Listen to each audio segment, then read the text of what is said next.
The world's premier law enforcement agency was secretly breached from the inside. In early March, the FBI quietly notified Congress about suspicious activity on an internal system.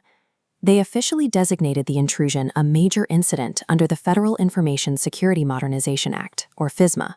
Looking at this internal report, the threshold to declare a major incident under FISMA is exceptionally high.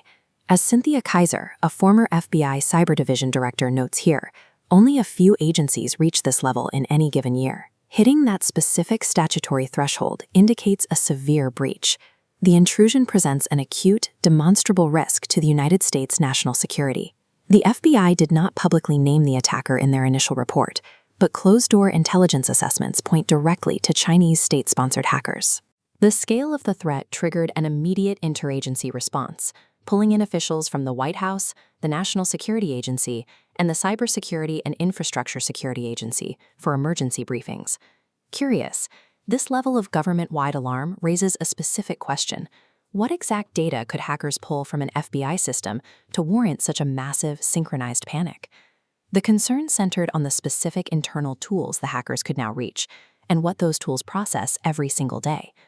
Reading the agency's internal notice, we see they bypass the FBI's direct defenses entirely. They breached the system by exploiting a commercial internet service provider's vendor infrastructure. Moving through the supply chain like this is a hallmark of sophisticated state actors. They targeted the deep foundational plumbing of the internet, turning a trusted third-party connection into a silent backdoor. This systemic infiltration requires deep architectural knowledge, making it entirely separate from simpler target-specific phishing attacks, like the recent Iranian-linked compromise of FBI Director Kash Patel's personal emails. A highly secure perimeter offers little protection if the commercial utilities delivering the network's data are already compromised. Once inside, the hackers found their prize. The compromised system housed what the FBI calls returns from legal process, specifically the data generated by pen register and trap and trace surveillance orders. Pen registers and trap and trace devices do not record the content of communications. They block the actual audio of a phone call or text message, capturing only the phone numbers involved, duration, and exact timestamps. This is pure metadata. Analyzing these logs allows analysts to build a rapidly expanding map of an individual's digital footprint. While the content of a single email might be useful, access to this aggregated metadata offers an exponentially larger structural advantage to foreign intelligence services. Because this specific system processes the returns from active surveillance, the metadata explicitly reveals exactly who the FBI is currently monitoring in their criminal and counterintelligence probes. The intruders secured a real-time roadmap of the agency's investigations. Armed with the knowledge of who is under surveillance, foreign state spies can immediately shut down their compromised operations or actively feed the FBI entirely false intelligence. This specific intrusion into the FBI fits into a much wider, aggressive campaign of cyber espionage directed by Beijing against United States infrastructure.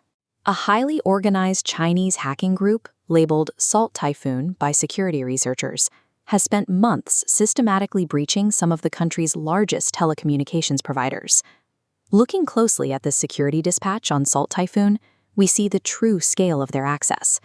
The group managed to siphon call records from millions of Americans and actively viewed FBI wiretap data in real time. They even used this telecom access to steal unencrypted communications directly from the phones of high-profile political figures, including Donald Trump. Taken together, the FBI breach and the Salt Typhoon telecom hacks represent a coordinated effort to dismantle the security of America's primary digital communication networks. In internal meetings following the breach, U.S. officials frankly acknowledged the deep embarrassment of the situation. The premier domestic counterintelligence agency in the United States, tasked with tracking and stopping foreign espionage, had been compromised by the exact state-sponsored spies they are supposed to be hunting. It serves as a stark administrative lesson.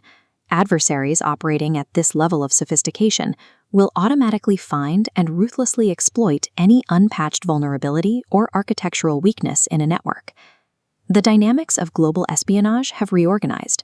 State actors possessed the resources, the access, and the technical confidence to bypass traditional defenses and turn the surveillance apparatus against the agencies building it.